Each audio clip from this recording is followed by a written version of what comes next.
Teve algumas situações onde parecia que o governo não sabia o que estava fazendo, no sentido de, tipo, fecha. Aí depois, opa, abre. Aí depois, não. Vamos fazer o seguinte, vamos deixar só o transporte público, não pode sair com o carro na rua. Aí pega e lota o transporte público de gente aglomerando, tá ligado? Muitas decisões que você fala assim, eu acho que eles estão tendo dificuldades em acertar ali qual que é o caminho, tá ligado? Monark, você tem razão. Quando foi a última pandemia que você se lembra? Da gripe espanhola. Em que ano foi? 1908. Estudou, mané. Caralho. Tem os meus dados. Ninguém viveu essa experiência. Ninguém. Nem no Brasil, nem no mundo. Ninguém viveu essa experiência. Esse mesmo problema que nós tivemos aqui, Monark, a Inglaterra teve, os Estados Unidos teve, a França teve, a Espanha teve, a Itália teve. Você lembra o que aconteceu na Itália? O abre e fecha, também aconteceu lá. Aconteceu na Espanha, aconteceu em Portugal, aconteceu na Inglaterra, na Alemanha, no mundo inteiro. Ninguém tinha experiência e ninguém conhecia esse vírus também. Quem poderia imaginar que ia ter segunda onda Não, com da certeza, Covid? é um desafio que No nunca início antes da Covid, enfrentado. ninguém imaginava. Ninguém conhecia o vírus, nada, nem detalhes. E nem tampouco de vacina, não tinha remédio, não tinha nada. Então, você tinha que tomar como uma referência a ciência, e isso nós acertamos.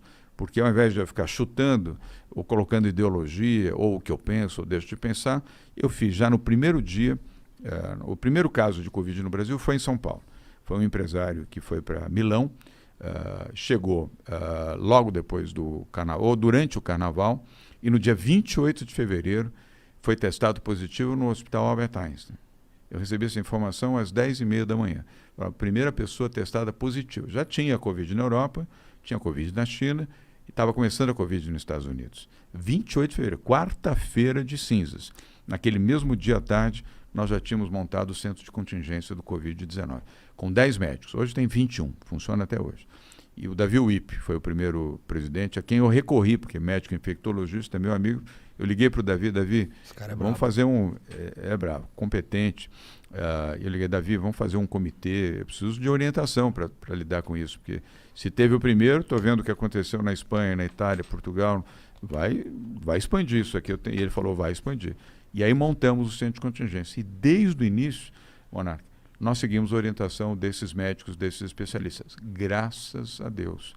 Porque ao invés de eu ficar preocupado com populismo, popularidade, etc., eu fiquei preocupado com as vidas. Porque eu segui a orientação dos médicos. Os médicos, quem é médico, ou a maioria expressiva dos médicos, é porque gosta do ser humano. Ele está ali porque ele gosta do ser humano. Ele não está ali para fazer dinheiro, para ficar milionário ou para fazer carreira política. Ele está porque ele gosta. Ele abraçou a profissão de médico porque ele gosta de gente. 99% dos médicos gostam. Sim. É que o que eu senti, isso é uma crítica que, vale para São Paulo, mas vale para o Brasil inteiro, né? O mundo todo e tal. É verdade. Eu sentia que, às vezes, os governos eles sentiam a necessidade de demonstrar que estavam cuidando do assunto, fazendo algo, tá ligado? Mas eles não sabiam como cuidar, tá ligado? E parece que às vezes queria tapar o sol com a peneira, tipo, não saia de casa, mas tem um cara que precisa sair de casa. Aí você faz uma lei que dificulta ele sair de casa, porque você fala, não pode sair de casa, só que ele precisa trabalhar para comer. Aí você tem o Estado brigando com a realidade, de certa forma, sabe? Foi o que eu senti. Tipo, eu sei que tinha que fechar, tem que ter o lockdown quando o negócio está indo muito forte, as UTIs estão lotando e tal, mas às vezes não tem como lutar contra a própria realidade que se põe aí à frente de você. Foi o maior desastre da humanidade. Depois da Segunda Guerra Mundial e do Holocausto, foi o maior desastre da humanidade. 216 países do mundo viveram isso. Não foi só o Brasil. 216 países do mundo viveram isso. Economias dilaceradas. Nós perdemos mais de 2,5 milhões de pessoas que perderam a vida. Só há uma situação mais trágica do que essa, o Holocausto, na Segunda Guerra Mundial, o assassinato de 6 milhões de judeus. E lá atrás, a gripe espanhola, 1919, 1920, aqui e na Europa também. Então, tudo isso devastou vidas, devastou famílias, devastou empregos.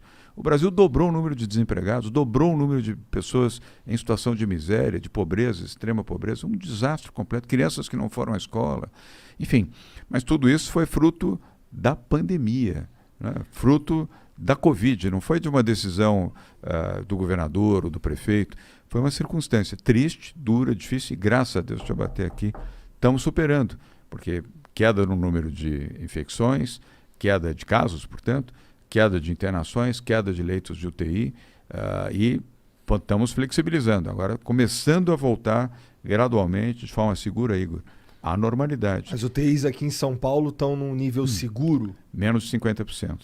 Tá. Tanto na capital, litoral e interior. Agora, imagina a situação se nós não tivéssemos feito, Monarca, as quarentenas com as UTIs 98%, 99%, 100%, vários hospitais já estavam lotados. Uma pessoa que vai para um hospital precisando de UTI, ele precisa de UTI. Sem UTI, ele morre. Não, com certeza. Eu acho que quando a gente assim chega... como o oxigênio. Você viu o que aconteceu lá em Manaus. Não tinha oxigênio.